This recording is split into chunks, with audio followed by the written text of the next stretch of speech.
What's going on, Omnibuddies? Mitch here, and today we are taking a look at Magnetic Press's latest release from their Kickstarters, Brindille.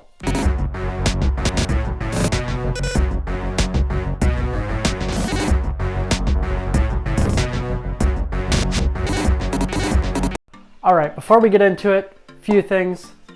This book came out on Kickstarter. It is available through Magnetic Press's website, and they do a ton of different Kickstarters. They just finished up a quick 12-day one for a trade paperback. The name slips my mind right now, but it looked super interesting. So make sure to check their website because it seems like every month to 2 months, they are coming out with a brand new Kickstarter, and most of them are awesome. So let's get into looking at Brindille.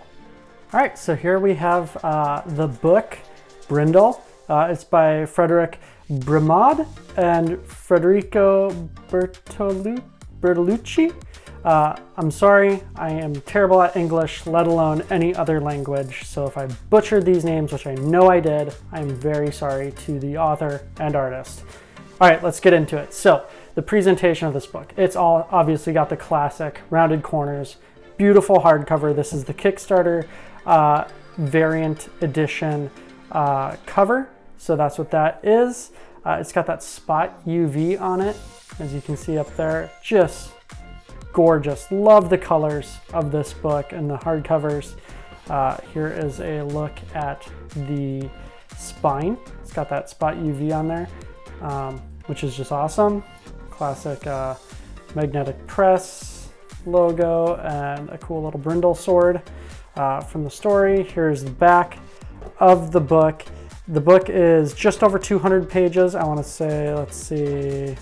Yeah, it's just over 200 pages. So there it is. Yeah, let's get into it. Let's flip it open. It has just some kind of cool aged end papers, which is pretty cool looking. And this is the signed insert for it. It's not sticky, which was kind of disappointing. So I'm not really sure how I want to attach it, or if I should just use it as a bookmark or put it away. But that was kind of an interesting choice in not making that a sticker. But it is some really nice kind of linen cardstock with, again, that Brindille sword on there, and signed by the author and artist. Get into it. We have the title page, and and then we get right into it. And as you can see right from the get-go, let me adjust my light a little bit so that it's not too crazy. Well, you know what? You're just going to have to deal with the glare. I'm very sorry. So I'll kind of move the book around. All right, so there is the book as it intros. I won't try and show too much of the book as we go along. I mean, I'll try not to spoil too much of the book. How about that? But the colors in this book are outstanding. Like some of the best color work, in my opinion, that I've ever seen. Love the heavy shadows and dark inks too. It's just, gorgeous. I believe it has 4 or 5 different sections, story arcs, as you were. The village is that's the first, I guess. Yeah, because it doesn't really. I guess this might be like the So the village is the first, and as you can see, the colors. I mean, green is my favorite color, so I'm already pretty partial to it on how it looks, because there's a lot of green, cool greens in it. Love it. Tells the story of a young woman who as you can see, she's running away and crawls into this cave, passes out, and wakes up in this village. And it's all kind of a mystery of who she is, what she is, why she's there, what this village kind of is, and then just some other people and mysterious elements. And then it kind of shows she's got something going on beyond just being a normal person. The art in this book is just so good. I'm going to stop and look at a few pages just because I can't not look at some of these pages again. I was just blown away by them. We will kind of get through it a little bit. I don't want to give away, but wow, look at this. Look at these scapes. Look at these landscapes. Look at this. Try and get the glare off there. What in the world? So good looking. So good. Let's keep going through. Yeah, so then we have like the Shadowhunters, and just talking about, kind of introduces the evil, dark element of the story, and you're trying to figure out who these people are, what they want, yeah, all of that. And obviously the whole book is coming up to a head. Some of the issues that people bring up with magnetic press books is that they're very short. This one's over 200 pages, so it's on the shorter side of things, but it's not too short. Like some of the books, I've called them spec pieces because it's kind of like a idea of a story, and they need a little bit to be a little bit more fleshed out. But this one was, it's a full idea. Where is that page? There is a page in here that I absolutely adore. I'm trying to find it. As you can see, flipping through it, it's just so good. So good. But again, I'll go back to the, this story is very self-contained. Obviously, has nothing to do with any other book out there. May pull from some ideas or something like that, but it is a completely self-contained story, which is really nice. I love reading these shorter, not too short, self-contained stories, just because sometimes reading comics, you're reading these 1,000-1,500 page omnibus, and it takes so long to get through. This took me, I think, 2 days I broke this up into, which is perfect. It's, reading it over 2 evenings, and then I'm done. And that's it. Whereas these huge stories, you're reading Jeff Johns' Green Lantern, and it's 3 huge omnibus, plus you have, if you want to toss in Brightest Day or Blackest Night, arguably if those go along with it. But yeah, so some of these, stories, reading comics can be daunting at times, whereas this is not that. Yeah. So where is that picture? Where is it? I'm trying to find it. Let's see. So it was such a heartwarming story, had good tension building in it.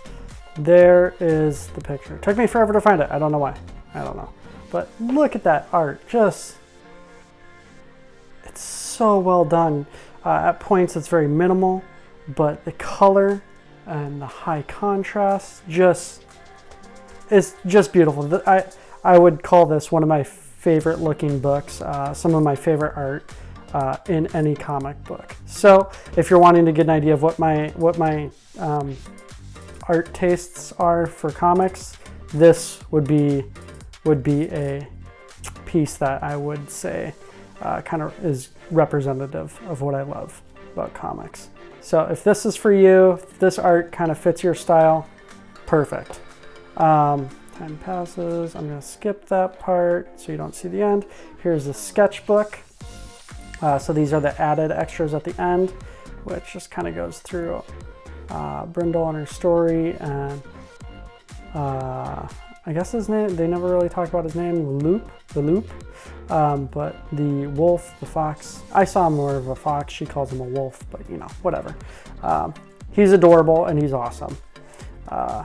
Some of the basic layouts, some of the village and monsters, and just some of the cool art behind the scenes. Very cool stuff going on. Very cool extras. Really enjoyed it.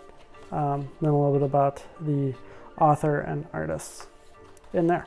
And that is a quick, not so quick overview of Brindille.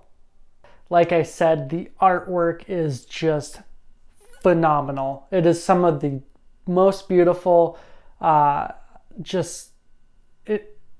just kind of pulls you into the story, which is awesome. That's what artwork should do, is it should bring you into the story. It shouldn't pull you out of the story or distract you, but this artwork pulls you in. The story went someplace completely different than I expected, so that was really fun. As a filmmaker myself, a lot of times I can guess where stories are going because you kind of know the story arcs and you know those different things.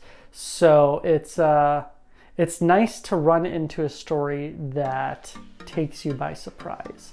But with that, I loved Brindille. Had some issues, like I said, but overall it was an awesome read. And like I said, the presentation from Magnetic Press with those rounded corners, their hardcovers, the spot UV covers, all that is just gorgeous, and it's all wrapped up into that.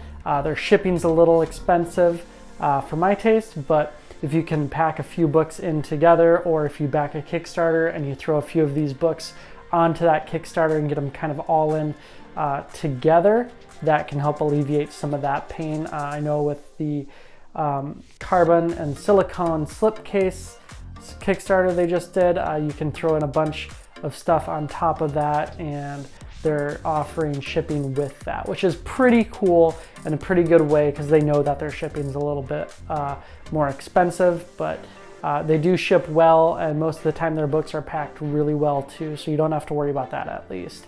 But yeah, that's it. That's an overview of Brindille. Loved it. Make sure to like, subscribe, hit the bell for notifications, do all those things. But again, the most important thing, I say this every video, comment.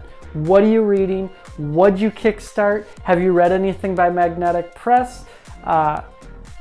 What did you think of it? And what are you backing? Like I said before, what are you backing? What are you excited about? Any flops from Kickstarter? I know sometimes you get really hyped up and then something happens or the book just isn't what you expected. I haven't had a complete flop yet. I've had some frustrations, but no complete flops yet, which is pretty good. That's a pretty good batting average. So yeah, remember to comment and let me know what you're kickstarting, what you're excited about. All right, that's it. Take care. Stay safe.